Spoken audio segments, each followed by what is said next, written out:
Hello and welcome everyone here to the PWC Qualifiers. This is going to be an extraordinary week with 15 teams coming into Atlanta to try and qualify for Hi-Res Expo to be able to play in the World Championship against some of the best. My name is Gormizer, and joining me here for this test segment is going to be none other than Hi-Res Vox. How are you feeling today? Gore, I'm feeling fantastic today. You know, we started off setting the trend. It is give me ice mines or give me death. We've got a bunch of best of threes coming up. I'm full of caffeine. Ready to go. Well, as you've heard, these teams are going to be qualifying for HRX, and you can still get your tickets right now. You do not want to miss this event. So much is going to be going on. 4 teams from this week are going to be qualifying to fill out the bracket, but not only do we have the World Championship, we also have the Console Wars, as well as the Smite content that you can all view. Of course, you get to meet the players, meet the casters. Anybody who wants to be there is going to be there, and it's going to be a fun event. It always is every single year. And you know, that's what got me into esports in the first place, Gore. That's what kind of got me into this whole world of competitive gaming, was going to HRX. Back then, the Smite World Championship in 2016, and now we get to have 2 World Championships for Paladins in 1 year. It's something that will more than likely never happen again unless things happen to change later on. Possibly, probably. The way go for 3. Going. This is like the second breakfast, right? The second breakfast, right? You're going to be going. I don't think we can fit a third one in December. I mean, we have some time, but I don't think anyone's going to be prepared for that. A pretty speedy set of qualifiers coming into that, I think. But I mean, speaking of qualifiers, we've got a huge amount coming up ahead of us, of course, folks. It's a big old bracket with a few different functional changes as well, Gore. So what can we expect from what's coming up this week? So like I said, 15 teams are coming in. Best of 3 matches that you're going to see pretty much every single time. And it's important to note, though, it is double elimination all around. So you're going to see the first round, the winner's bracket, the top bracket, as you could see it in the first match we're actually going to be able to see is SK versus Kanga today. Any of these teams that lose, it's not the end of the path. They do have a chance to make a run through the lower bracket, where we've actually seen a lot of teams in the past find success, similar to Nocturnes. I like to call it the warm-up bracket. You know, you kind of get your losses out of the way first of all, then you do the Team Envy run, you do that kind of Vegas thing where you just go straight on through. But so far today, Gore, we got a bunch of sets coming up ahead of us. What do we got looking at the docket for today? SK, Kanga, Virtus Pro, Sanguine, Splice, Ryder, Renegades, Big Egos. But again, starting at the very beginning, it's SK versus Kanga. And there's also some changes, not only for these teams that have been coming through, a lot of practice time that they've had to get prepared for LAN, but there's also a couple of changes to the format. First, we're on patch 1.7, and there's also going to be 4 map bans coming in with these changes as well. So it's not the standard 2. You're going to see each team ban out 2 maps instead. So we're expecting a lot of things to be taken off the table. I don't expect things like Timber Mill or Ice Mines maybe to get through at all, because in recent times, folks, we've seen maybe more stuff like, you know, the Ice Mines not actually come up and be available just because teams don't want to play it. Look for these maps just to be completely taken off the table now, or maybe some odd situations forced by teams that know that they can take away specific favorites from people. You could pocket ban out, say, maybe the Bright Mush, the Jaguar Falls, for teams that love close quarters compositions. But Gore, I also want to talk a little bit about the fact that we're on patch 1.7, folks.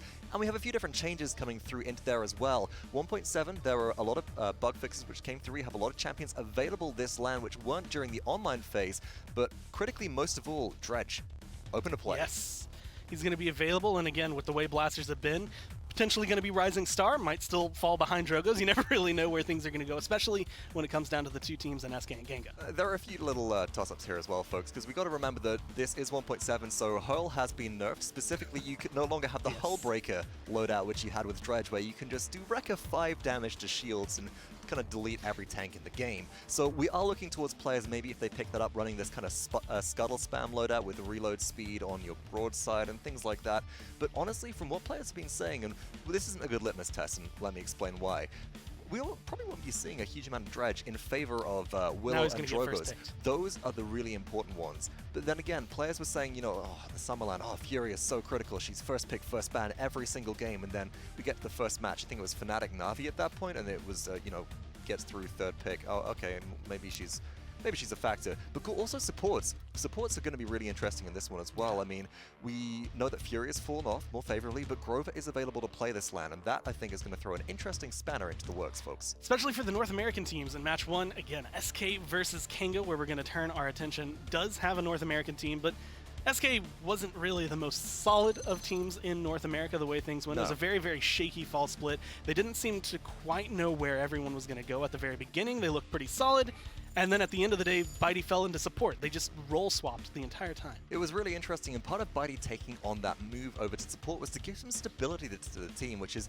an interesting thing to hear coming from Bitey, because Bitey has always been the wild card of SK Gaming, you know, in all of its previous iterations to me, the person who comes up with these crazy drafts and maybe pulls out some odd compositions, but no, Bitey on support now actually not allowing him to do all that crazy stuff seems to have given the team a bit more stability. We did see them go 7 losses, 1 win during the online phase of the full split for the North American PPL. Out of the 29 games that they played, they only won 7 of them. But Gore, in the games which they did win, that doesn't really reflect the number that they pushed some teams to the edge. We saw them take G2, win games over them, and Envy push some other teams to the edge as well as taking a single set over Splice. So SK have a lot of potential there, but they're just not as reliable as a top-tier team needs to be. I think the best description for them has always been, essentially, they can pressure you out. They have so many great moments, but it's only moments. They don't have a great game, or even if they have a great game, they do the SK throw, which is we get up 3-1 and then lose the entire map, which happens several times on Ascension Peak.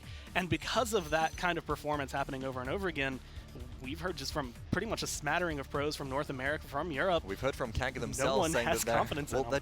they're just not worried about it, right? They think that Kanga themselves say like, oh, SK's not a problem to us. They're not concerned at all. And Kanga coming into this set is a really interesting team to talk about. Gore, you know, I've seen Hayes tweet some things about spreadsheets. What I didn't know is that we actually have Kanga having the entirety of the Australian region, the OCE region behind them, helping them get them as prepared as possible, tracking every stat you can imagine, including some scrim ones which we haven't seen. But looking at the maps available, Gore, we saw those bans come on through, and what are you looking at there? Is there anything which was a little bit odd? I mean, nothing too out of the ordinary. You did mention that Timber Mill probably not making it through split. Snow Quarry, not too surprising to me. Frog Isle is another one that I think has been kind of pertinent. I think is going to be high on the mark for a lot of teams. Yeah, it's a Frog Isle is a map which a lot of teams won't necessarily want to see unless they're incredibly confident in their strategies on it, because it's so varied, right? And the one thing which I'm noticing as well is that that's a map which Kanga only played once during their 13 maps on the OCE full split of the PGS. And one of the really important things about that map is that it often caters to some flank champions. You know, you need a bit of that pressure because it's so sniper heavy quite often. You need a little bit of that flank pressure to be able to get into the backline and deal these long range threats. And Kanga, they hate playing flanks. Out of, I think, out of a lot of picks which Kanga picked across those 13 maps, they only played 4 flanks during the online season. So don't expect much of that. Expect more of these long range compositions, Gore. Well, you mentioned it, help from teams like Trident, Pantheon, anybody in OCE to make sure they can get themselves ahead.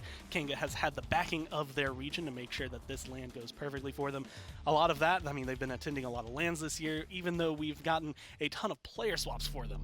They have been around for a while, and now they get to prove themselves as they come through, and not only first pick, but they're banning out Kinessa immediately, which I think is doing a little bit of homework on what happens on Serpent Beach. Yeah, especially considering that SK, you know, they do have the capability to play snipers if they need to, but well, looking at this, the Kinessa going, then the Drogos, that's a ban which we might expect, then the Inara as well, so Kanga looking to maybe strip some comfort picks away from some of the frontline players on SK, but it's actually damage and frontline alike as Torbot is taken away from SK as well, recognizing that that could enable a lot of maybe what Kanga's been drafting in more recent times. In Gore, we've often seen that first pick prioritization go through to something like the Willow or maybe a Makoa since that is available. What are you weighing up here? What's more valuable to you in terms of Kanga's draft? Honestly, when it comes down to it, I think this is a good map. If you're going to have a Dredge, you can run him on here, but Willow is going to be completely, in my opinion, a little bit better overall, but that is the reason SK leave up so much, right? They leave open Makoa, they leave open Willow to force Kanga into this awkward position. So you take one, what we do you take want two. to value? Exactly, and you pick the Willow, okay, well maybe we pick up something like the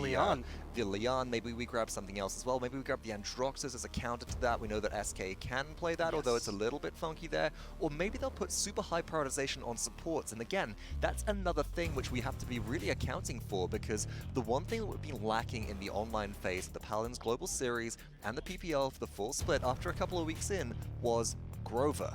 And Grover promotes a completely different style of comp play than any other support, because you've got to be in that local area to this support. You've got to be up close and personal. So we might see something like a Khan Grover being really powerful for that sort of main composition healing and the spot flank augmentation with a firing line or similar to that. But there are a lot of different options and a lot of different speculations as to what we can go into.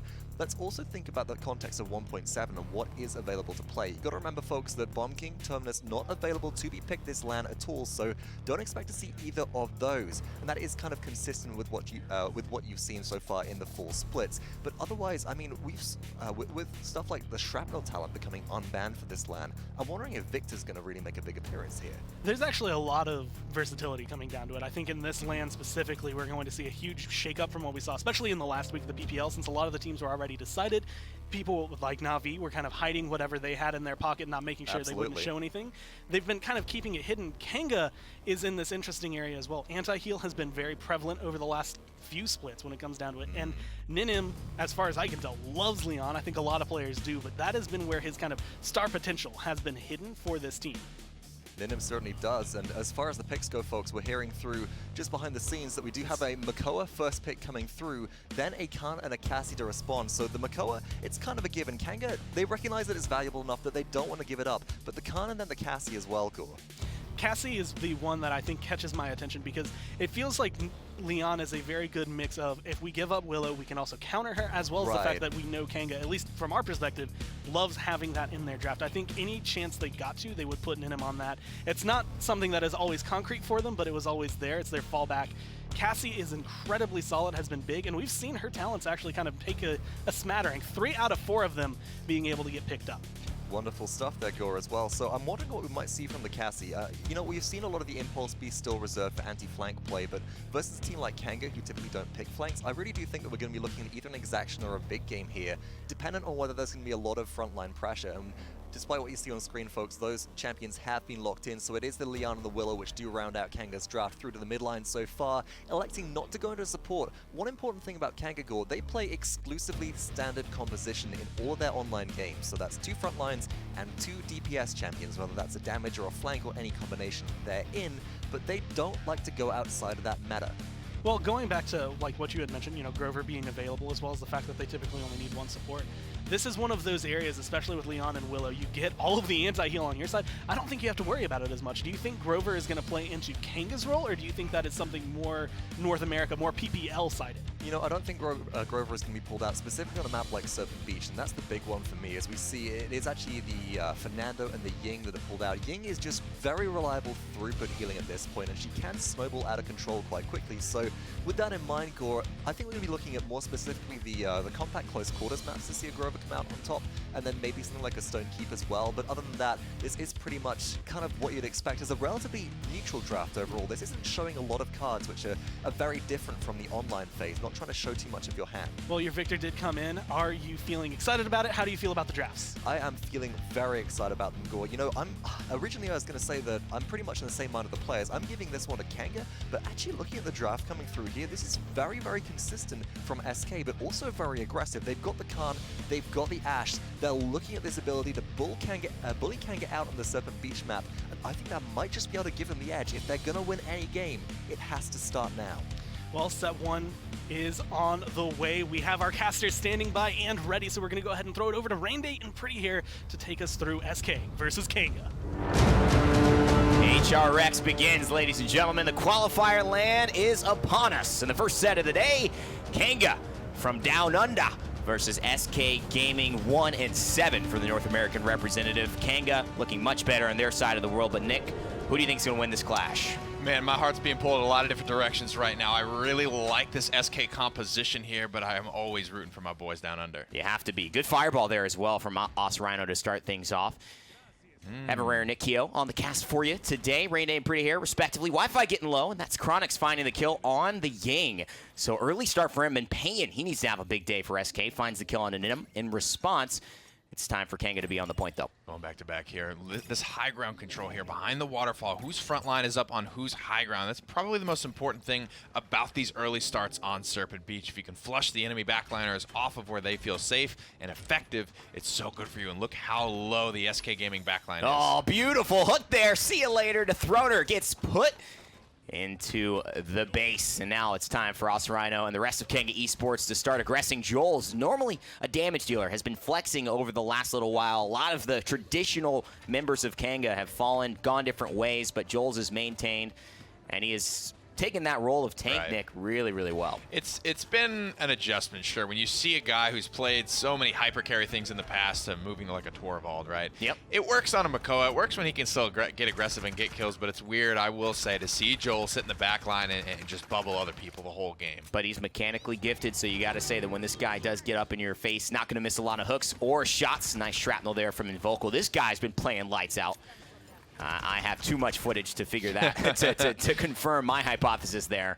Absolutely a dominating force. If he can show up today, it'll be big for SK. But the story is, can they put it together, Nick? Not a lot of teams giving them their vote of confidence. I mean, you can really tell both of these squads have done their homework just after watching the draft phase. When you see the Kinessa ban on SK Gaming, that was a big thing like up in the spring, maybe in summer, but that has stayed pretty consistent for SK Gaming. The Torvald ban as well. A lot of teams starting to run that, but like we mentioned, Joel has taken a liking to it. So very prepared for this set are both teams. It's very tough to call out of the gate. And that's a reset from Kanga. Minute and 20. They haven't gotten far enough, but they've gotten pretty far. About 75% of the way. Still a minute and 15 seconds left. Top damage, let's take a look at those charts. It seems to be Shrapnel Victor at the top. A big conversation piece. This guy was banned for the entirety of the fall split. This talent specifically gives him the 40% extra radius on the grenade and also the 200 bonus damage. With his loadout, you'll probably take a look at Grenadier 5 means when he gets 2 players at least, or at minimum, he can reset that thing and throw another one right away. I would say the Victor Grenade, especially with Shrapnel equipped, is really the only thing that's almost comparable to a Fire Spit, where you can consistently get this downrange around corners. So that's why you're going to see so much damage from these Victors. A lot of it's poke, but poke charges your ultimate. Poke is good. Poke matters in Paladins. And one of the things that Victor doesn't bring, as you can see the damage there from Invocal, is the burst. He has consistent damage, like our Tyra, like our Vivian. You see these champions picked, even a Genos from a support standpoint if you want to go ahead and frag out in that regard. But what Victor brings with this Shrapnel is the burst potential alongside the consistent damage, and you never know where it's coming from, especially when you have to deal with a Cassie as well. Nice shot there from Invocal to finish off Chronix. That was so sick there, just dropping that hot potato in. Drops another one in there to see if anyone was still lurking. Only 8 seconds left on the clock here. Kanga Esports have made it about as far as you would expect them to. This is really the most difficult choke to break because, look, you have high ground to worry about. You got a lot of angles to play on the low ground here, and you're basically pushing blind around this corner. You don't know what type of setup SK is running. They get the first kill of the overtime, second and third as well. Oh, big-time stuff there from Payan. Also takes the fight against Cortland and finishes him off. Those are the types of things we need to see from Payan if SK is going to be successful. Kanga Esports captured the first objective, but they haven't been able to push it on through. Burberry glasses, though, my man styling on him. As we take a look at Joel's here towards the center with Chronix, the 2 veteran members of this Kanga roster. Absolutely. And, you know, you mentioned a lot of pros not giving the vote of confidence to SK. And I'll admit, it's the first one that it's tough to call, right? Because SK, yes, they haven't really won anything, and then all we've seen them do is lose. But it's still, you know, it's in the North American PPL. They're losing against some of the best in the world, and that's why it's hard to stack them up against these international teams that they just don't play during the regular season. As well, Nick, making that switch to support. One of the things that I like about Bidey taking that control is giving his team stability. They've been so flexible, but it's almost hurt them. It's been a fault of theirs already. Really aggressive start from the Fernando and the Makoa. Good shield there from the Throner. He's been trying to prove himself. He's been to many of these lands, but as a sub, dodges the hook as well. That's a rare miss from Joel's. Now he's getting aggressive. He's got the assert dominance. Spray on the wall. Okay, tell him how you feeling. Forces the Fey Flight from the Willow. Doesn't want to be a part of that. The Immortal from Os Rhino as well. When I'm watching the crosshair from the Throner, Evan, I'm not given a lot of confidence. It doesn't feel like he really knows who he should be focusing at the moment here. Yes. It's a confident dive from SK, but one that eventually runs out of gas. Crumbles like a cookie there, and it did seem like he just didn't have an end game. He had the mid game and the early game, get aggressive, take the high ground, but then what? And that's where I think some of these ultimates from Kanga in response really helped to put them in the driver's seat. That's a big shrapnel, though. Oh, beautiful Dread Serpent from Bidey as well. They're so close to death. A spray from the Vocal, and this one is well-deserved. 60% now. Ninum, though, fires back with a kill on a Payan. I mean, Evan, it feels like people are almost dying to literally just grenades at this point. The Throner fails to get his ultimate off again. He will not be able to stay alive in the back line. 93% for Kanga Esports. They might have this second objective just about locked. And here is the barrage. This is a big deal. We still have Wi-Fi available. This is a huge hook from Joel's, but it's not going to put him down yet. But it does take him away from the point. Kanga Esports looking very good to start. pretty clinical in their execution of these team fights. And there's some serious momentum coming out of the gate here in Vocal. Oh, the grenade bounces off the nose of Joel. It's going to actually keep the back line safe in this instance. And, you know, he's like, I don't know, maybe it's a tortoise technically. He's got a real big schnoz on there. He certainly does. Then him gets to Wagor has coined the carry corner here. He can play with a lot of angles. Look at this. He's got a babysitter as well. Looking good. Yeah, absolutely what you want to see, especially if that shell shield does have to come up in defense. He's got a Ying clone. He's got a shield, but nothing stops the Throner. He says, third time's the charm. Sorry about the first two, and that's something that will have to get better. Especially the fact that, oh, it seems like Nick and I figured something out on our end as well. Definitely a good start for Kanga. A decent start for SK. They're not crumbling under that pressure. A lot of ultimates on both sides here. Excuse me, just for Kanga Esports, they got the Ancient Rage here, sitting on the Enlightenment and the Fave Flight. SK Gaming, they got a lot of stuff off there, and like I said, Invoker was almost able to get 2 kills with just grenades. It looked like it was so good. It was such a great setup initiation just out of line of sight, and now it's starting to fall apart here. SK just don't have anything to answer with, and Vocal gets his barrage charged up with the Enlightenment, taps him on the head, and it's just not enough. And that's the problem. You got Shrapnel as well, and Vocal patiently waits. Spidey with a beautiful heal, getting the Mending Spirits. 300 per initial burst heal, and that sometimes is all you need to stay alive and fight again. Beautiful dead zone rotation here from Corlin, but it's a bit of a day late and $1 short, isn't it? All of Kanga Esports have already collapsed and fallen back, so he'll trade his life. He will take down Invocal, but the defensive kind of notation here is that they will be able to respond faster. Still sitting on the Ancient Rage here. I'm not sure if Kanga will elect to use this one. I would send him into the next round with almost nothing. When you look at the 85%, probably going to be able to get the Illusory Rift charge up as well as the Immortal here. SK Gaming, just looking to repeat, just looking to do what they did until Kanga changed the game, until they do something different that forces a response from SK. Yeah. They're good. They're locked down on the defense. Payne getting forced out here, and now Corlin has the high ground. This is going to be a 1v1 that matters. And now the Throner goes to separate that 1v1, turn it into a 2v1. There's a battle shot, 104 health. He gets the Commander's grab, but he dies. Ninum finds the kill there, and Corlin takes down 2. Corlin may be able to take down 3. It's Joel's with the 4th. It's a 5th. Corlin, 3 in a row. And that's SK Gaming giving up a 3-1 deficit here to Kanga Esports. Chronix hits a beautiful Illusory Rift to teleport back onto the map just to keep this team fight completely clean. Beautiful block like we mentioned there. Joel has been doing a ton on the front line, locking it down. But you're right, the 3-1 and a high-value 3-1 now. All they use is a Ying ultimate. That is an incredibly fast-charging ultimate, so a lot of guys will almost use it like a 4th ability rather than like how you're seeing Joel's do with his Ancient Rage, where he is really, really meticulous about when he's going to use that. That was really part of the 1v1 that we were talking about. I alluded to that was happening in the corner, and what ends up being the case is Corlin comes out on top. And that's not something that SK Gaming can afford to have. Payne has to win that duel. He's got the scout, so this will give them the reveal information. I think Dethroner's going to try to switch it up, and you can see SK Gaming taking this right side now towards the water's edge. This is smart because Khan can use the overpower here very well. They use the scout, so they have the information. There's the overpower. They're trying to get Joel's off the map. They finish him without throwing him. And now they can rotate onto the point with the man advantage. This looks really good for SK to start. Fairly unstaggered as well. A lot of kills. The problem here is the comeback mechanic. You can see how fast SK Gaming are capturing. 50% quicker. And I don't know, with all this map control as well, it's just a race. Now, they have good ultimates for it. Dive in, pop the Immortal, stay alive, get the Ancient Rage off, buying seconds, buying time. Their frontliners can do the job.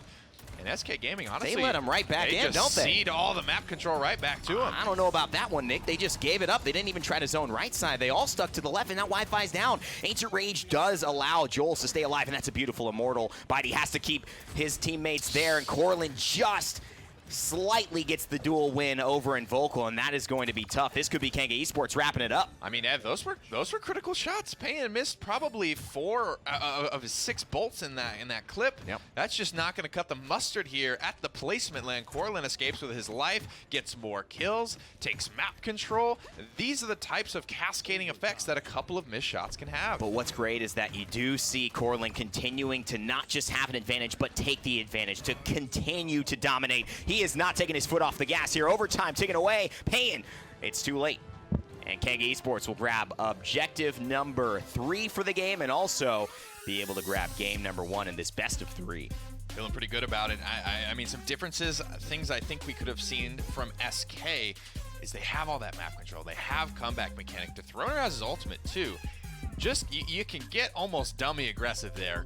Knock people off their horses, pop your ultimates, do whatever you can to slow them down. Even if it costs you all of your ultimates, all of your lives, stay in the game.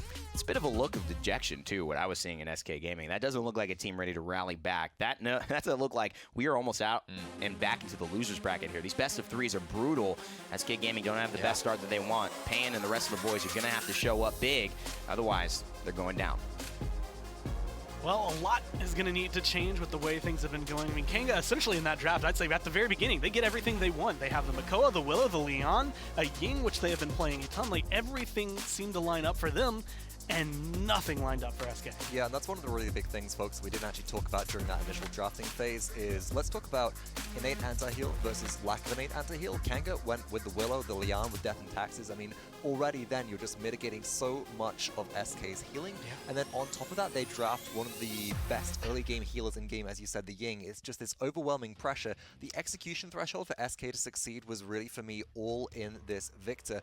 And the problem was just little things that Kanga did, displacing SK from the high ground where they're able to hold that first defense relatively successfully, was just very tough for them to come back from. We saw that amazing gas pedal moment, for example, when the illusory rift gets popped and then it's just all go, all zoom, Kanga can just sweep on through, and there was only one cauterized 3 for SK by the end of that game. And it was one of those moments, I mean, you had mentioned it at one point earlier, but just looking at the Willow, the way that that was being able to be played, it was, can we get Leon and Willow up on the high ground, or can SK hold on to it? And then Willow just does all the work. I mean, Corlin performed fantastically with the Willow, and we saw some really clutch Immortals coming through, for example, from Kanga's Fernando, just to keep the Willow alive at times and make sure that when they were under threat from the Victor or from the Cassie, they didn't come on through. But, I mean, look at this. This is Corlin here as the Steel Series MVP, pulling out just amazing plays. This is that initial triple kill for the gas pedal push to put Kanga up 3-1 Gore, and then again at the end of this round goes into Fade Flight and then just has the opportunity to box out versus Payan, as Payan just can't return the fire even after Invocal has brought them down so low to half health. And there were several moments. That is probably the most descriptive of SK. Like, going back even just around before that, Dethroner dives twice. There are 2 times he goes into the back line, and both times he's not only unable to get his ult off, but it seems like he has no idea what his actual plan is. It's a really tough situation there, Gore, and overall, SK, to me, that was just all choke. That wasn't just Kanga doing well, that was SK being given the opportunity. Again, that last potential kill, okay, sure, you already have Invocal go down the Victor, Corlin's up in the air on the Willow, and Payan, it's, you know, it's 2, maybe 3 shots to kill if you land a blast shot as well, if you don't land the blast shot as well, and Payan can't find the damage. That is so critical there. That is SK being handed the opportunity to come back into this game on a platter and then not able to grasp it. And there are some serious communication issues happening. I think that at this point, they're not obeying the Ricardo theorem, Gore. Have you heard of the Ricardo theorem? The Ricardo theorem? The Ricardo theorem, Ricardo being a player from Splice, ex-Lawbreakers actually, comes in, does a lot of amazing things with their aim, and Ricardo theorem is based on aim versus comms. The higher your aim is, or the better your aim is, the less your comms are at that point, Core. And at this point, it feels like SK, they kind of mix it up a little bit. They've got no aim and no comms. They're not communicating, and they're not following the shots as to, you know, who do we need to shoot? Who do we need to take down? Who are we prioritizing in terms of targets? And that in combination with just a draft that relied on pure damage to overwhelm Kanga rather than the utility that Kanga's draft provided, everything just went south.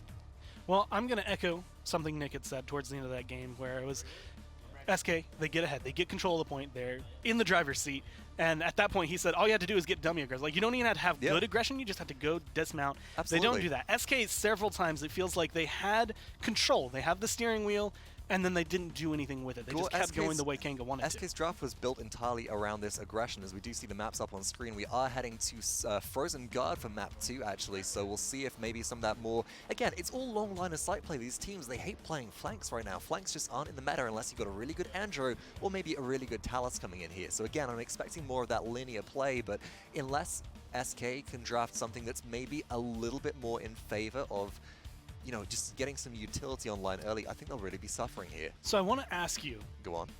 Snipers on this map have been something that we've seen banned out a ton, but we've never gotten to see them, I think, come through and actually showcase why they get banned out a lot. Do you think they slip through? Do you think we have a little bit more focus on maybe the Victor coming through because of the damage output? I think that the Victor, the Victor takes priority for me over a Sniper because Snipers don't bring utility to a team composition, and that's a really critical thing. Snipers just bring raw damage, and they're really good at taking out enemy squishies.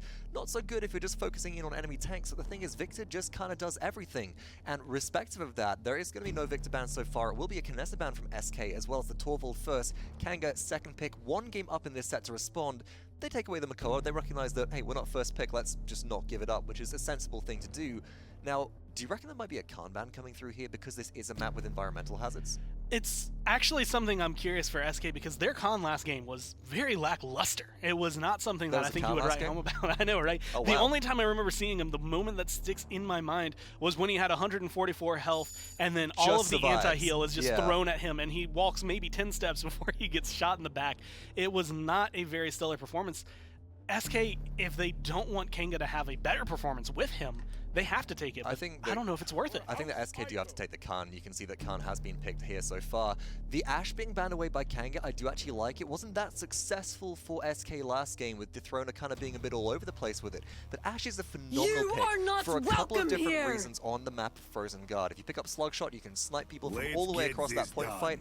If you go ahead and grab something like a Fortress Breaker or a Battering Ram, you can still close the distance with Shoulder Bash so well. So SK, first pick Khan, Inara, and Victor, immediately prioritized by Kanga in response. So my question for you now is, Leon, Willow, both anti-heal, both very, very adept at dealing with Inara, who is just a healing sponge. Gore, do you think this is somewhere SK wants to go? I'm going to cut you off there and say that if SK pick Willow on this map, they lose. Straight up, SK picking Willow on this map would be a death sentence. They've got to draft something like the Leon maybe, or a Cassie here, but it is actually Eevee that they're going in for, so SK already breaking that kind of we don't play flanks tradition. We know that they do play more flanks than Kanga, typically, and grabbing the Ying as well, so they're getting this early game pressure composition online. Eevee to deal with the Victor is good here, Ying for the supplemental healing. SK have a lot of sustain right now, but they don't have a lot of fragging power, and unless they maybe go into something like a Ruckus as a front line, they're going to be lacking in that overall.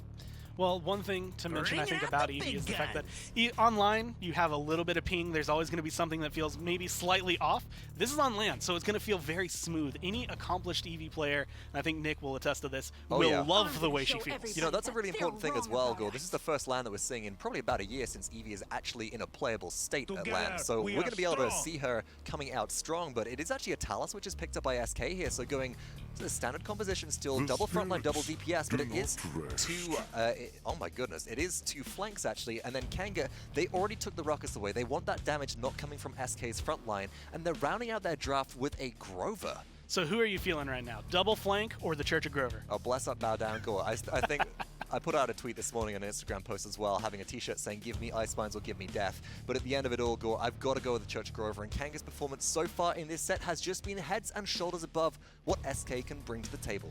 Well, for game number 2, things are looking incredible from Kanga so far. Things have been very solid for them, and I think, again, they get a draft that they want anti-heal, notably, again, all on their side. But the question is whether Kanga can close it out, or if not, this is going to be game number 2 as we go back to the casters to take us through. Game 2, do or die here. The Paladins World Championship getting started. Frozen Guard here.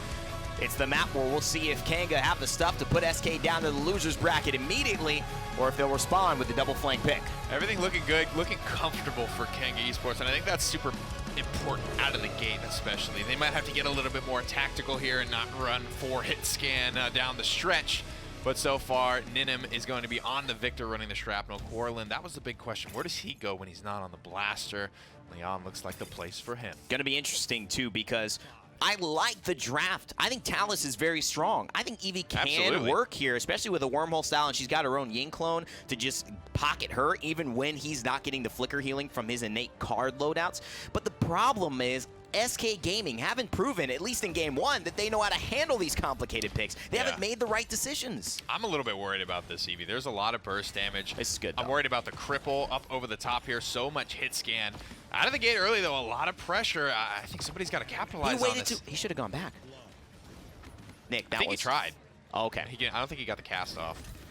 Really rough start here for SK Gaming. I mean, that was a fight that looked like you could have easily won if you hit the right shots. I think target prioritization didn't go their way, and Kanga Esports all the while just sitting on the point with Inara, 72% and counting now. Yeah, doing a good job breaking line of sight, staying alive, and you're right, 87 and climbing here in the fight. Not going anyone's way, really, but when the point is going all one way, you have to talk about it. Wi-Fi does manage to pick up Chronix before he's able to exit this fight. So that is now SK being able to trade hands on the objective, get on there, maybe pick up a couple of kills now with some map pressure. This is where Dethroner needs to show up. He was just the timing of his flanks as a frontline were just a little bit off, but this is now a good start for SK Gaming, who can control. Beautiful shot there from Payan. That's what he was looking for. And finally start paying the bills, I guess SK Gaming says. Paying for your rent. 81% and counting. Has to wait for that blink cooldown to come back up. Not a lot of great targets here. Wants to get out of the back line, finds the Ninim, just backpedaling into him. This is momentum. This is easy for Payan. That's beautiful stuff there. Ice Storm ready, but he's not going to need it. Payan helping to dominate here in round number 1 on Frozen Guard. SK Gaming take the first point yet again. Honestly, I'd like to look at the damage charts here just to see where Payan sits in regards to the rest of his team here. He's barely getting beat out by the Talus, which at the moment is a little bit impressive. I'm curious to see if this trend is able to be kept up, because Eevee's very poke-based. Right. I think Talus, later on in the game, once he gets through this Ruckus shield, he's going to be able to get so much effective damage out onto the field. Two big important factors I think it's important for our audience to take a look at here. The anti-heal on both teams actually leans a little bit towards SK Gaming as far as abundance, but as far as potency, leans a little bit towards Kanga, because they have that Death and Taxes 90% out the gate, whereas Cauterize, Antediluvian, and Brand, 75% for both Fernando and the Talus. But here's the thing, Nick. Defensively, Kanga Esports look like they have a much better lineup to be able to hold this. This is where they're going to struggle, though. They have to just hard dive. If they're going to have any hope of getting a pick and breaking the base on the offense here, SK have to do what they just did, except they can't afford to lose Payan that quickly. The Immortal comes through, keeps Invocal alive. He puts out some good damage onto the Sonara, but can't quite finish the drill. Huge heals from Bitey as well. He's kept Invocal alive this entire time. Corlin's down. Beautiful fireball from the Throner to clean it up. He's backing away, and Wi-Fi with a nice battle shot is also going to heal him up. A little bit of supplementary healing from the front line. But look at Joel's, meanwhile, just firing the miniguns, taking down Payan. They've got to deal with this Ruckus. There's just so much hit scan everywhere for Kanga, and you actually get to kind of see what you were talking about in that last fight. Though SK don't have the intensity of the 90% anti-heal, oftentimes that 75 is enough. Right. And that, of course, compounds with each other. It's not going to get that full because of diminishing returns, but you will still gain the benefits of both of Dethroner and Talus's anti-heal at the same time, scaling a little bit off each other, although not reaching that full devastation. And that was important. Corlin goes down, making a beautiful presence. Just times that one out nicely. Read him like a book. It must be the Burberry lenses. It must be. He's got the vision on clock. Is that what you pay for? I guess so. Wow. You get to read the icebox coming out. Corlin, like we mentioned, blaster player for Kanga. Doesn't play a lot of this hit scan. This is normally Ninim's pick, but it's clearly comfortable enough for when it's necessary to run double hit scan. I don't mind it. We don't see a ton of it. 13 seconds now. SK Gaming biding their time, and this is smart. You see an Ice Storm come out very, very shortly before. 35% built back up. Dethroner building some space, and it forces Corlin off the high ground. This is actually very, very big, but what can Invocal do? How fast can he get back in the fight? Does Bitey recognize that he needs to send this shred and anti-heal there? It feels like it was just a little bit too late, and Chronix is going to be an issue, Nick. This Grover, I mean, the amount of damage and healing he's going to be able to provide. And I'd also like to take a look at his loadout here as the overtime ticks away, because a big card we haven't seen that I think is OP, unstoppable. He's got it at level 5. A lot of damage reduction there. And I think a lot of why you probably think this strong too is just the amount of uptime you can get on this damage reduction. The duration of your loadout card buffs is a big determinant of their strength. You might have some things that last 5 seconds, which is just an eternity for a loadout card buff, and other things might last 2 seconds, which is good, but it's all about that uptime, baby. And it's about 4 seconds, I think, where you're barren without any damage reduction, and that's every single second, and that's before Chronos starts to get picked up there. Pretty incredible stuff. A 4-second buff of 30% damage reduction. That is a lot. Old school Haven 3, baby. That's old school.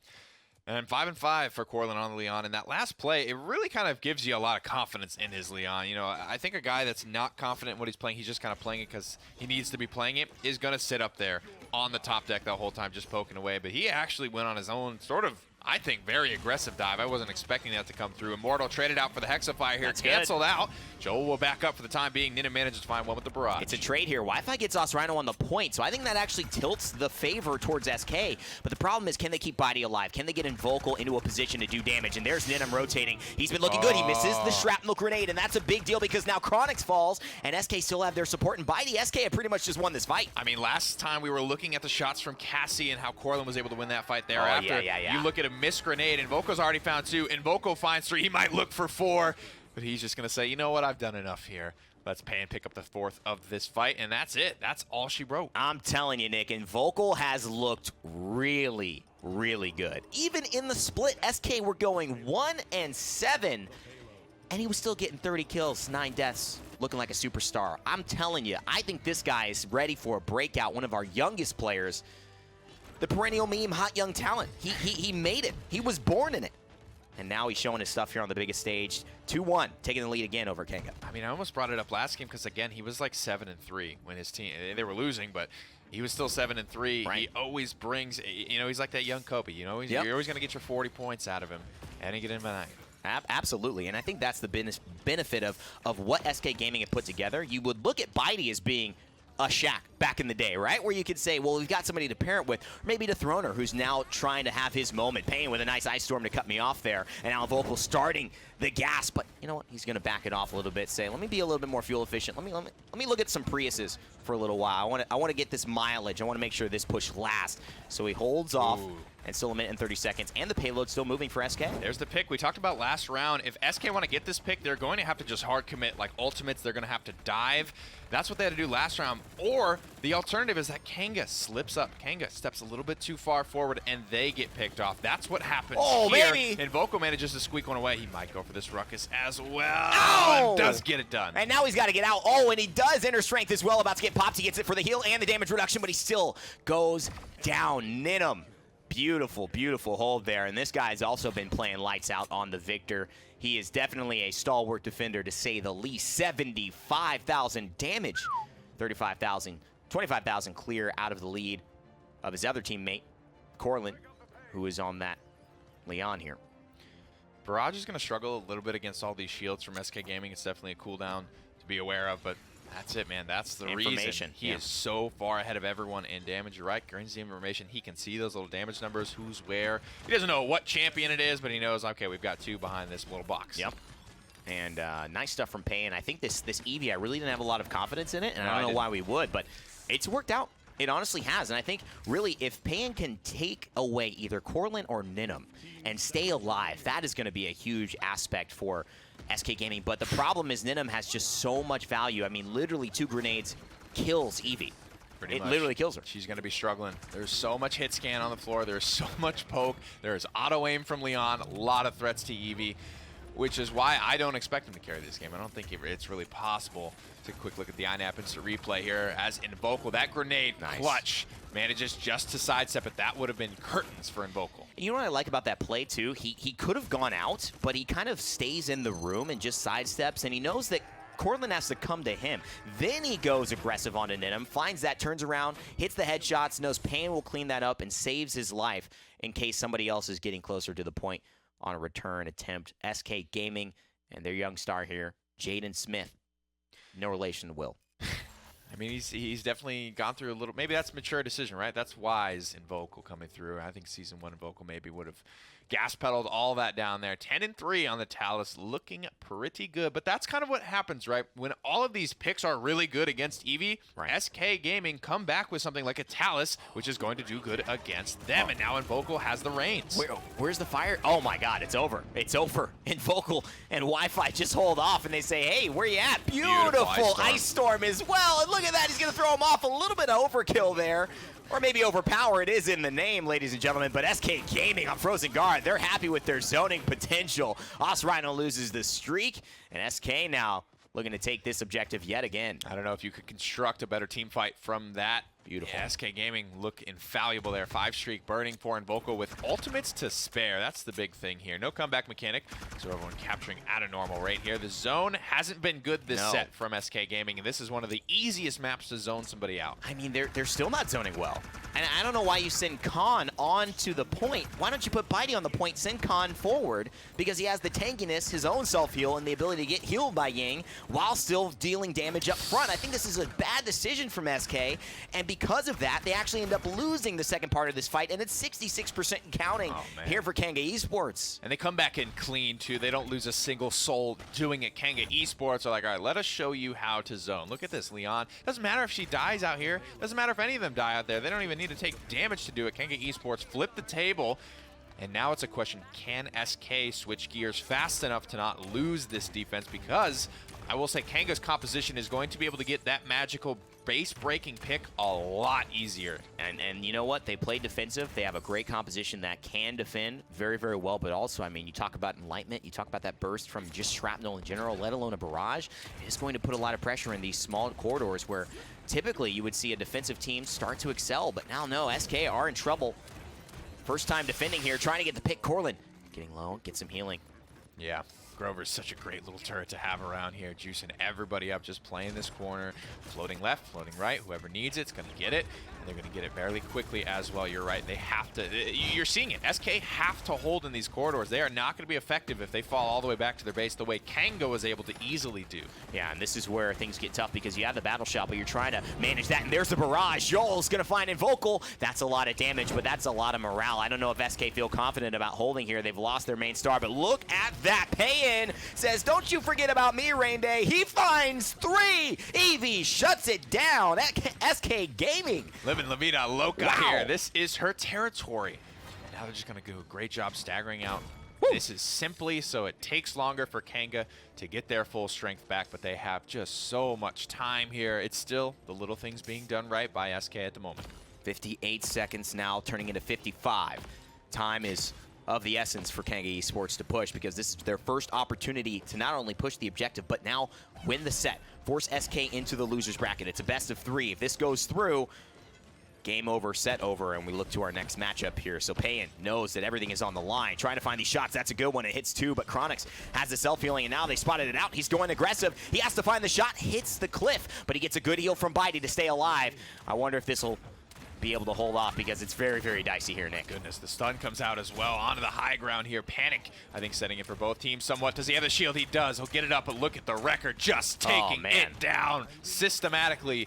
Dethroner is able to hang on just at the cost of his ultimate here, but will it be enough? Does that wall help SK or Kanga? I'm not sure. It actually allowed Wi-Fi to stay safe. And now Payin is here, and he turns around. Nice wormhole. He knew he was going to get blinked out. And so now Chronix is very aggressive. If they lose him, they do. And he tried to start the whirlwind. It looks like SK Gaming should be able to hold, but a Hexafire right now could determine it all. Payin with a big kill. Can he find the second one, Nick? He's going for it. Double for Payin. Looking for the triple. SK Gaming live to fight another day. Shuts it down when they need it most. SK Gaming, they hang on and they do it, I think, at a high value. They don't really spend too much. Kanga, on the other hand, are spending their ultimates. That was a bad enlightenment. I think I heard an illusory rift come out just to stabilize that for SK, but like we talked about in game number 1, that Ying ultimate is to be used liberally, and if there's a player to do it, it is certainly Bitey. I mean, use it. Why? I mean, what are you saving it for at this point?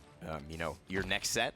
Yeah, there is no next game here. I think it was a very, very smart decision. Then I'm looking, well, slightly perplexed. He thought they might have had a chance to do that one.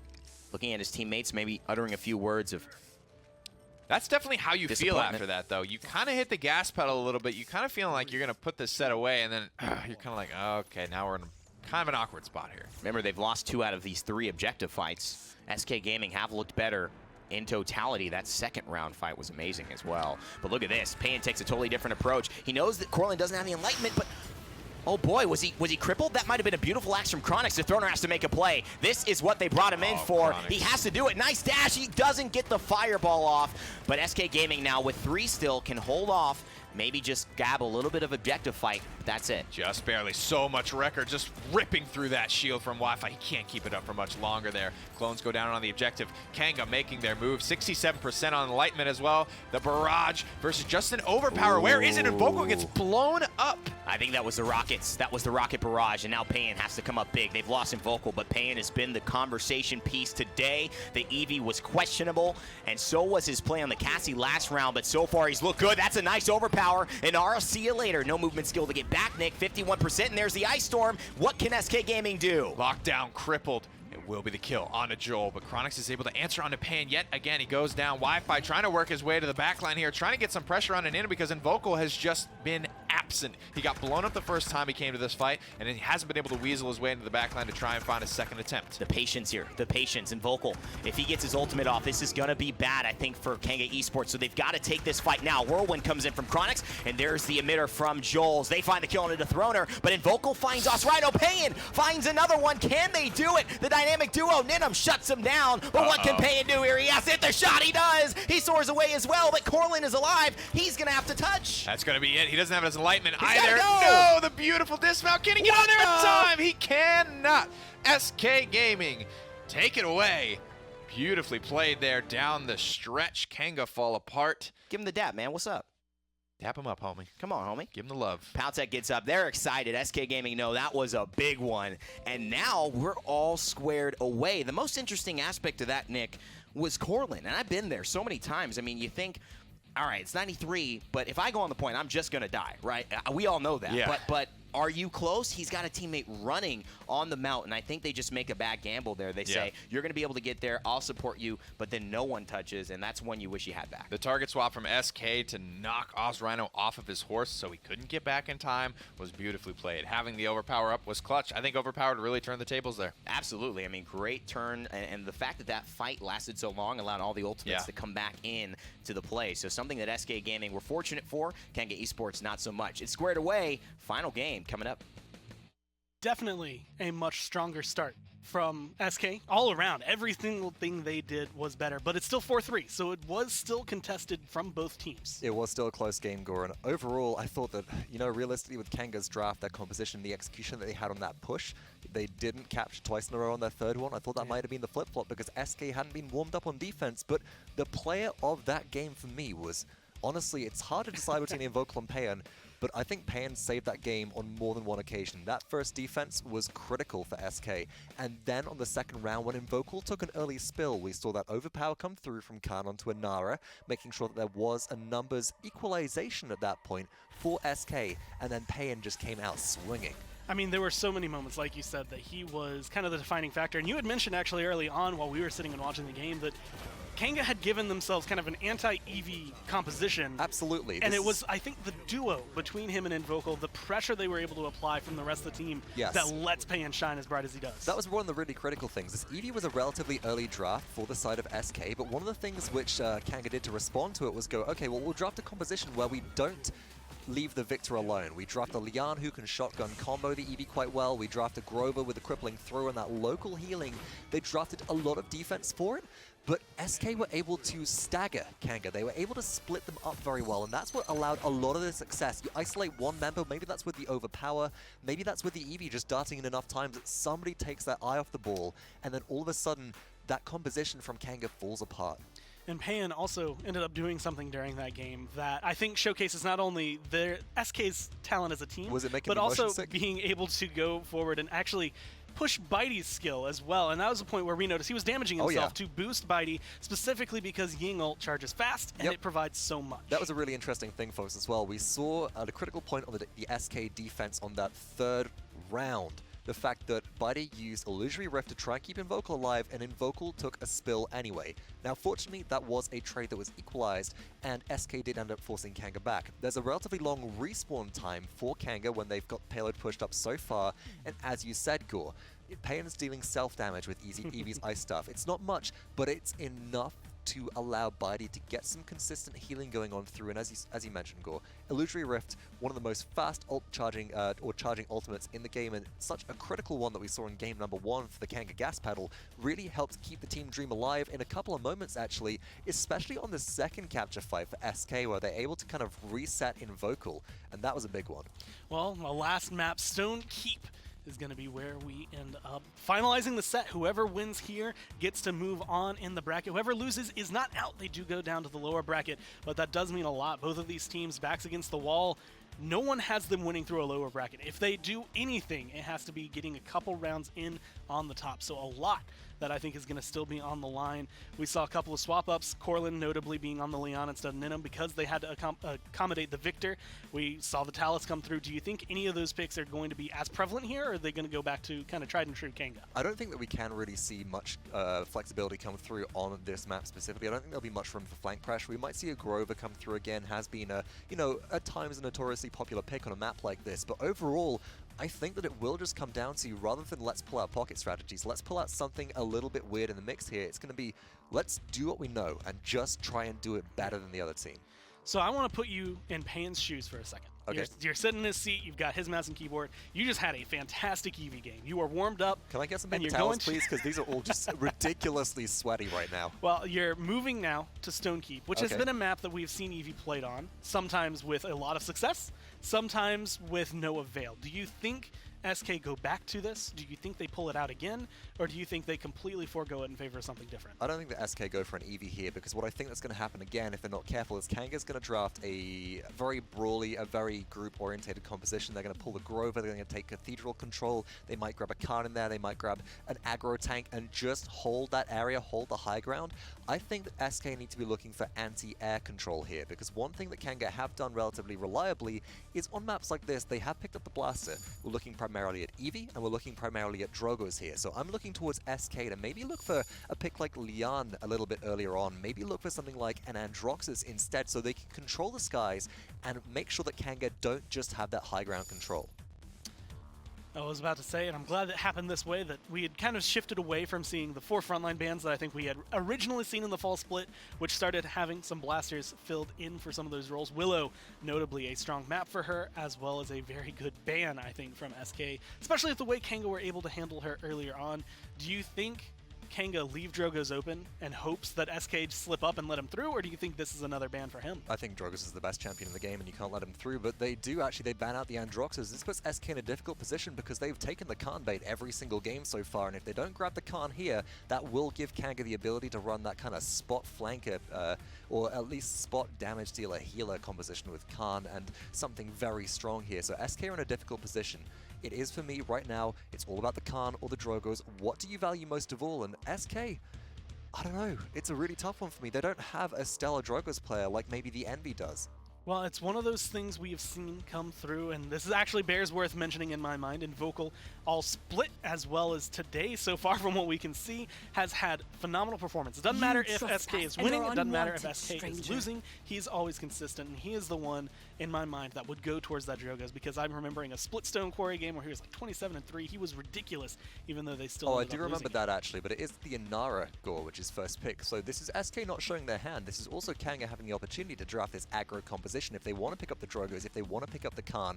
But then SK, what they can do here potentially is they can strip away a lot of very powerful frontline, and that's what Kanga will prioritize instead. Looking at the Fernando, I wouldn't be surprised to still see them go ahead and pick up something like a Willow here. I wonder if they go so far as to prioritize the Ying. No, it will be the Khan.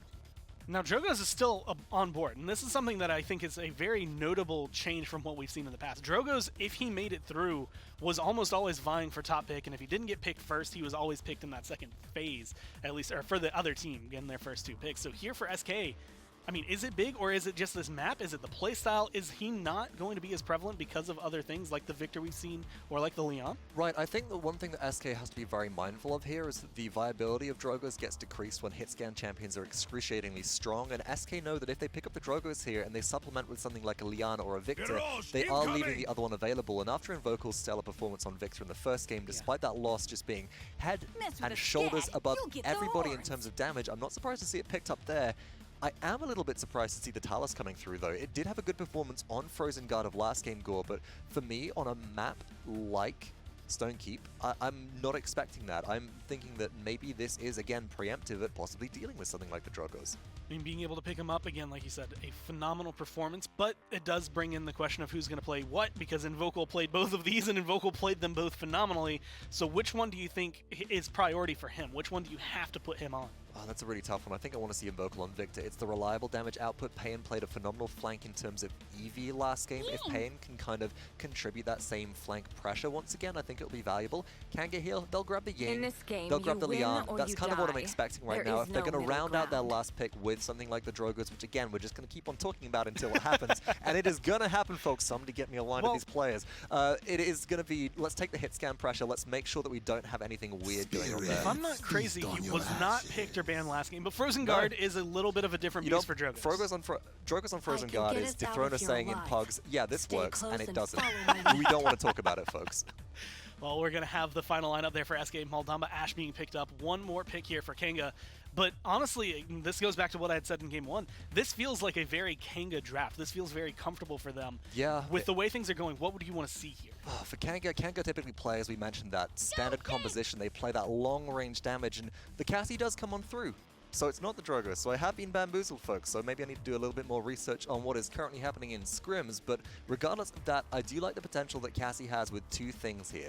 First and foremost, Disengage can be a displacement tool from Assert Dominance, as well as Big Game, if you elect to go into it, can be very, very good at dealing with the frontline pressure that SK have put up. But critically, it's Impulse, it's anti-flank control, and that's what Cassie has always excelled at. Well, it is anyone's game again. 1-1, best of 3. This map will decide the entirety of this set. Who goes forward, who goes down. And Kanga, admittedly, maybe not feeling too hot after that last game. SK having the momentum, but it was still a 4-3. They have one more game to go through. The question is whether or not they can make it. Do you have any preference right now? You know, after that game, Gore, I really don't. I think this one is a coin flip for me, and I think it comes down to who gets the early advantage and who can hold that momentum. Well, we're going to go ahead and throw it over once again to Rainday and Pretty here to take us through the final game of the first set for today. Thanks, Gore and Vox. Final game here in SK versus Kanga's meetup. And Stone Keep will be the location where it all goes down. Map pick here for Kanga. Remember, they did lose game number 2 here. Here are the Legendaries selecting.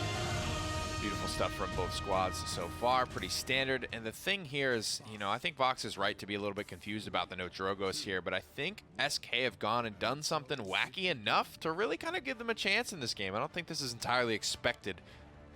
Yeah, and I think the history of SK has been lackluster as far as the blaster kind of component. And I think that's one of the things Invocal's had to take that on, but he's also their best hit scan, also their best kind of flank, and that's why he's on the Talus today. But the Throner getting caught out, but Battering Ram is the choice. You notice he didn't take much damage there. It's 90% damage reduction during the shoulder bash. However, it's very vulnerable to moments of crowd control, but there's not a lot.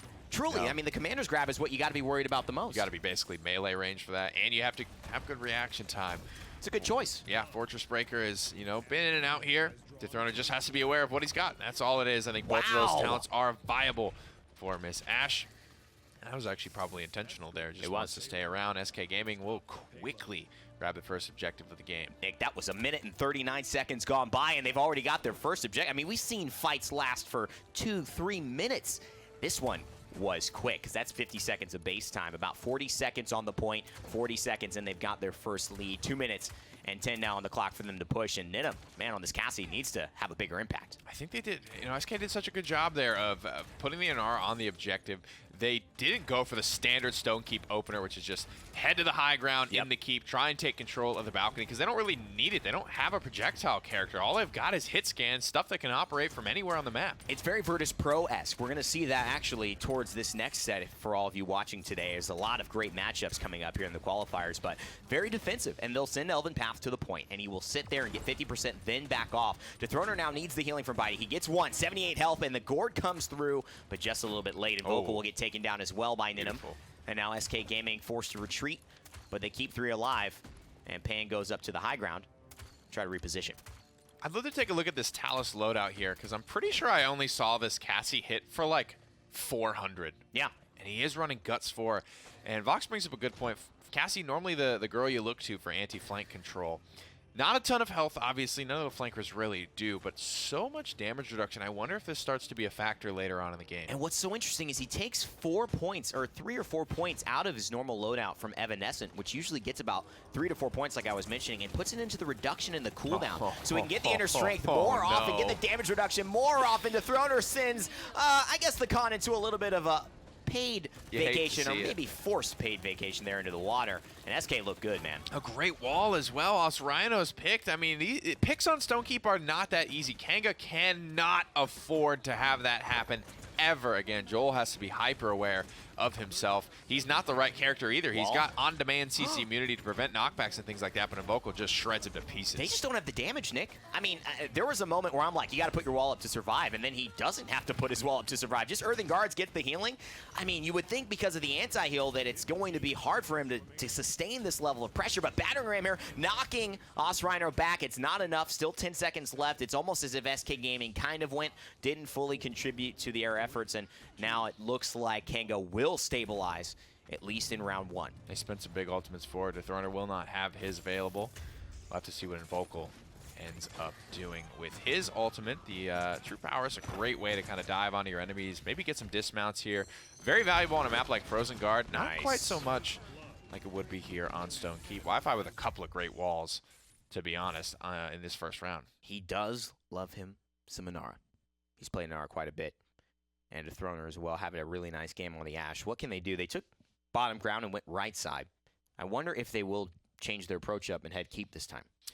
I think if they do the same thing, Kanga now, because like we said, the standard opener is just to go for high ground in the keep. If Kanga know that there's not going to be any resistance there, they will probably not send all 5 people there. And the people that do get sent there are literally just going to take it instantaneously. There will be no hesitation. There will be no slowing down, getting off the horse, any of that stuff. It looks like the same style of approach here for SK Gaming, and a big adjustment as they send 2 to the church for Kanga. Oh my God, Osrhino is in trouble. He is in trouble. He's see you later. There's no way he's getting healed up. That is too much damage.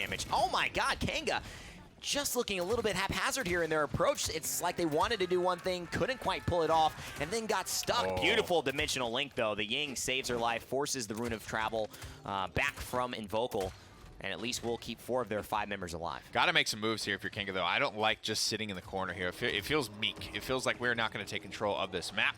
Fernando immediately heads to the high ground to start that task.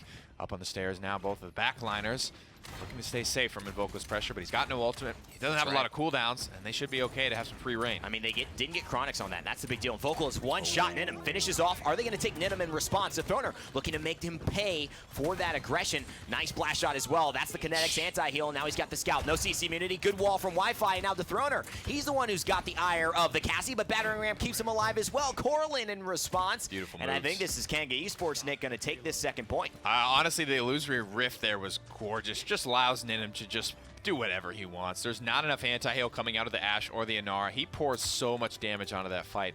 Keeps both the front liners just contained in the church. There's nowhere they can really go. Kanga played that nicely. Didn't see the Dread Serpent have a big impact either, and maybe Bitey thought that the round was over and that there was no need to use it, set up for the defense. We've seen a lot of teams do that, especially in Europe. Maybe taking a page out of that book. 2 minutes now on the clock. It's tough, yeah. Especially if you want to launch that one from range here, you've got Khan, which is one of the more dangerous, as well as, you know, an Immortal can be popped. There's a lot of sort of like preemptive things defensively Kanga can do against that. So Bitey has to be 200 IQ whenever he pops his E. Absolutely. And you know, there was a lot of moments we saw that was set up beautifully, especially on Stonekeep. I think of those 3 members on the catwalk getting pushed. Yep. But you got to say Bitey's held his own in the support role. These are tough decisions to make, and he's made them for the most part. And a lot of people question it. Nice Battering Ram, and that actually was really almost min-maxed perfectly by the Throner. Yeah, I don't know. That's a tough one to get out of for sure. I mean, you don't have much HP left in that situation. And Bitey switching on to the support, it's a big move. We talk a lot about how communication, you know, Cuss kind of was doing that for a little bit. He's sort of settled on the front line now for G2, but having your in-game leader on support has tended to be a pretty good thing for a lot of teams across the board, and we know Bitey's been a big voice for SK and any team he's ever been on. Big fireball here, Nick. Kanga Esports turning up the heat. There's the Dread Serpent. He knows Wi-Fi's in trouble, but he gets a beautiful wall, and that's going to mean the Gourd and the Minning Spirits. But guess who's alive? It's Corlin. Ninim finds 2. Joel's gets another, and that's Kanga Esports pushing this 3-1. And just like that, they're about to close this set out. Take a look at the INAP instant replay here. Big moment for Ninum. He starts to get pushed, realize, oh, I've got Invoco at 1. You can see, though he's only hitting at about 471 damage there. He gets put on the back foot, and then that illusory rift allows him to just do whatever he wants for the rest of the fight there. Ninum plays it beautifully. Absolutely incredible stuff here from SK and Kanga Esports. Throwing haymaker punches, both getting up and responding and throwing them back. It would, of course, go into our thoughts that Kanga now would have to respond to what SK can bring out to the table, but Bitey and that Dread Serpent no longer available. Dethroner and Wi-Fi have ultimates, and Pain is close. On the other side, Osrhino and Corlin have their ultimates respectively, Enlightenment and Immortal. Will this be the difference? I think just setting up for the same type of aggression here. But now SK, they flip-flop their strategy as well. They send 5 people into the high ground here. They want to just bulldoze this through. Joel will just kind of cede the ground. He'll say, okay, all right, calm down. I'm going to let you have that. And I'm not going to lose my life for it. Osrhino with a nice flank, but here's the problem. Where does Ninum go with a Shrapnel Victor looking this way? I mean, it's only a matter of time before the grenade gets back. And there's a barrage as well. He's looking to find a kill. Look at that. Ninum almost min-maxes that one. And now you know who's coming. It's Daddy and Vocal. But Ninum makes it out alive. The Immortal from Fernando is clutch to keep their star damage dealer. Beautiful stuff there. Not able to knock him all the way out of the ultimate, out of the damage immunity. Ninum smells blood in the water again. Does he forget about Invocal? No. Invocal gets a big heal there. He's got eyes for Bitey. Misses the shot. Has to reload. This is opportunity for SK. They're not going to die, but another illusory rift. All the healing pouring into Kanga. And is this going to be it? Payan has to fall back. Wi-Fi is holding down. They have no comeback mechanic. That's on the side of SK, but with 50% more, Kanga will be moving on to face Fnatic, and SK Gaming will be dropping to the losers bracket after bringing it back. Last map, this would be a devastating loss for them and their team. Evan, no ultimates. Dread Serpent is coming up, but we haven't seen that be a big factor here. If I'm Khan, I'm moving to the objective. I'm getting ready to CC immune this Dread Serpent. Everyone is just being held down. Corlin finds 2. Evan, I don't know if they've got the legs to go the distance. They're trying, but a beautiful heal, beautiful battle shout, and I think that's it. Kanga Esports are moving on. There it is, but they move on to face another team in orange and black, one that's pretty infamous and one that we're not used to seeing in placement rounds. And that's true. Fighting in lower bracket, best of 3s, things like that. They have to go up against Fnatic. This is a double elimination tournament. They know who they're up against, and the road is not ending for anyone here today. It's definitely a difficult road for the losers bracket as well. SK Gaming now have to fight their entire way through all of the teams that fall. They were going to have to go ahead and take all the steps and not lose again. Tough task. I don't know if I believe they could do it. I love the guys, but it's going to be a hard road to accomplish. This bracket, it's pretty stacked. I mean, there are good international teams here. We're looking at SSG. We're looking at Kanga to be real contenders for top 4, and then you've got every single PPL team here. It is not going to be easy for anyone. Well, SK Gaming, they fall in the first game of the HRX qualifiers. Kanga Esports move on to face Fnatic tomorrow. Let's send it back to the desk to break it down. Well, I will say nothing I think that anyone didn't expect, but definitely a much tougher fight from SK than what people were assuming coming into today. Well, I think in definitely the first and second games, but in that third game, it's a really tough one for me. I'm very conflicted on what I think about it. Gore, I got to say, SK themselves. That's really what they did. They S-played themselves because that started off so well. There was almost a fool me once, fool me twice situation where Dethroner's Ashe looks on the very first point fight for a flank, doesn't get it, gets out of there because of Battering Ram's damage reduction.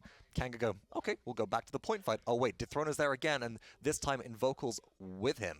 The difference is, round number 2 saw a big adjustment. Kanga Esports actually got suckered by that. They burned an Immortal, but then they were able to adjust from it. They came back and they got the payload conversion, and that's the critical tipping point. At that point, it just felt like SK's morale had been somewhat broken, right? It felt like SK weren't performing as they needed to, but Kanga's communication, their ultimate timings, their coordination was absolutely on point in that last game, and it feels at last, after a bit of bamboozlement earlier in the set, that they have found their stride. Well, I do want to say I want to give credit where credit's due for SK. Their Talus and Vocal looked phenomenal throughout that game. And Dethroner has had some very solid moments on the Ashe throughout this set. Absolutely. Very solid moments throughout all of this. But again, it was always great moments, not a great sustained play from SK. And it's consistency that is key. I mean, you're here at the Paladins World Championship qualifiers, the HRX placement round, folks. You got to be bringing your A game out of the gate. You don't have time to warm up. That should have been done in advance. And if you can't really come on through, then you are in trouble. And here we go. We have some post-game stats score. Let's take a look at it. Oh, 0-8 for Dethroner. That is the big one that I am looking at right there. And 11-2 down at the bottom there for Courland. Yeah. I think what we've really got to remark on here is whilst Dethroner did have some stellar moments, here's the thing. It's not just consistency. It was some of the plays were just a bit too risky for me. Some of the Ashe plays were there if you have positive pressure from the rest of your team to back you up and draw attention away from you. But Kanga saw an Ashe going in by themselves and going, okay, well, we shoot the Ashe right in front of us, and they just die. And part of that was because of Courland, and part of that was because this Leon with Death and Taxes early on actually just did so much, you know, on the very first point push, that payload push, where it looked like SK Gaming were going to get everything through. Courland on the Leon, MVP for this game as well, ends up doing a couple of really important things. Burns the Enlightenment to keep themselves alive, and then just applies anti-heal to the Inara, to the Ashe, ensuring that these frontline champions for SK don't get full healing resets.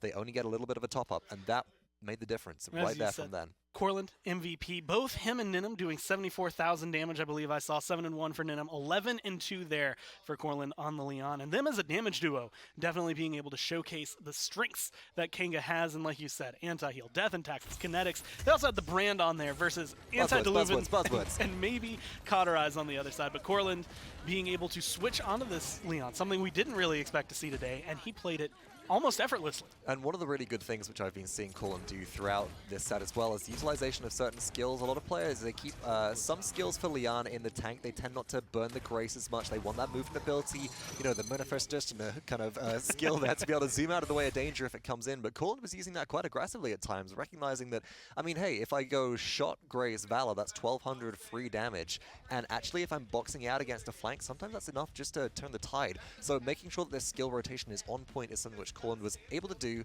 as well as, again, going back to that very first defense, just making sure to utilize the ultimates when they really needed to keep themselves alive, recognizing the value that it, maybe rather than getting a kill, the value for this Leon comes early game from the utilization of the utility of the inbuilt anti-heal. I also want to give at least a little bit of a shout out for me to Ninum's loadout. Somersault did a ton of work for them during that last round. There were so many times that he got that dodge reset, and that allowed a lot more immortals to come through, healing to come through, that made a big difference. And that actually leads me to kind of my last point, I think, and this one's going to be overarching for the day, but it is Ying. Illusory Rift has been phenomenal. Morale Boost 3 is almost always going to be run on her. What year is it? It comes through and gets so much. She won all 3 games that she was in today. Is this something that people need to ban, or is this something that is just going to be high priority? I just think you need to really sort out your draft against it. If you're playing into a Ying, you want to draft for innate anti-heal. If you're playing against a Ying, you kind of really need that Leon on there. Otherwise, you're giving both early game tools to the enemy team. And, well, we saw what Kanga did with that in map number 1. Well, we do have that set and settled. Kanga moving forward. SK unfortunately dropping down if you're an SK fan, but it is not the end of the road for them. They do still have potential to continue going as things go forward. Kanga, as Nick had said towards the end of it, now find themselves up against Fnatic, not necessarily a matchup you ever feel really confident going into. Oh god, Gore, I'm going to feel like I'm colorblind. It's orange and black versus orange and black. This is going to be really confusing. We need some away jerseys for these guys. Should we go swap to the, you know, there's a red kangaroo Well, in one Australia. can be black and orange, the other can be orange and black, right? That's still confusing. That's still terribly confusing. Oh, you know, Fnatic has had that kind of like Miami-ish theme recently where they've had all this like almost glow stick lights and stuff like that going on in their social media. So I don't know, maybe we'll see Fnatic turn up tomorrow and looking like they're straight out of a new music video, right? Well, I want to kind of turn Glow the sticks attention everywhere. kind of back towards this last set just because of the way things are going to be flowing today. And not at Kanga. We're going to get to hear from them. We're going to know what they're going to do. What do you think SK needs to change? SK, for me, it's all about communication. That was the biggest deficit that I saw. They weren't running on all cylinders as a unit. They're playing a lot of different individual games. If they can sort out that communication, if they can fix that coordination, they can pull out more victories like they did on Frozen Guardcore, and I think that might be enough to send them back into at least the quarterfinals. Well, that's that for SK, but we do have Kanga standing by ready for an interview to see how they're feeling after this first game, this first win, and how they're going to be feeling going up against Fnatic next. So we're going to go ahead and toss to the interview and hear from Kanga. Gentlemen, congratulations. The first win here in the placement round tournament. The first win for you, Courland, on this roster now. Yeah. It's got to feel pretty good. Was this one feeling pretty surefire for you guys coming into it, or were you feeling a little shook after game 2? No, we were pretty confident. We just knew, like, map 2, we made, like, one little error and dropped, and we, like, fixed that up, and, yeah. I'm pretty sure if we, like, didn't make that in drop 2, we would have been, like, them the same in map 1 and map 2, so... Oh, map 3, sorry. So, yeah, we were pretty confident the whole time, like, even going in, like, we were pretty calm and relaxed, so, yeah, it was pretty good. We know you guys have your sets on high achievements here. Obviously, you've been looking forward to this for quite a while to represent the region. It's been a minute since OC's been in that kind of 4th position, right, where you've kind of been considered a dominant power, so this is a chance to prove that. With that being said, were you surprised at the way that SK performed against you today? Did they put up a little bit more of a competition than you would have expected? I was a bit surprised at game 2, but after that, like, we just knew, like, we just play how we normally do, and it should be fun. You guys have pretty much had a rookie every single event, but you still have made every single event. That's the Kanga way. Yeah. How is the attitude coming into this event? What are your realistic expectations? Do you hope to go top 4 here? Yeah, we definitely try to go as far as we can, and I mean, qualifying would definitely be the goal. Like, yeah, we'd love to qualify, and I think we're all gonna try our hardest to qualify. Yeah. Realistically, you play Fnatic tomorrow. Yeah. I'm sure that nobody on your team is writing a W in on that for sure, but it's something that you hope to win. What is your approach heading into tomorrow's matchup, knowing that you're playing against what some may consider one of the best teams in the world? All right. Well, we're probably gonna look to play to our strengths, and we discuss pre-game strategy and stuff like that, and then yeah, just like focusing on teamwork and stuff like that, and like, you know, on the day, if you play well as a team, anything can happen really. Like, you know, someone might be having an off day on their team, and then we just get like a slight upper hand or something like that, you know, taking advantage of little things, and then yeah, like anything can happen really. So yeah, I'm not gonna write anything off really. Yeah. Seen a fair bit of double hit scan in that set, and specifically for you, Corlin, as sort of the blaster guy. Yeah. What besides the Leon are you looking to play? Is there going to be much more than that from you on that front? Yeah, definitely. Yeah, there's definitely a lot more than that. Yeah. Okay, guys. Well, thank you so much. Congratulations on your win. Thank you. Thank you very much.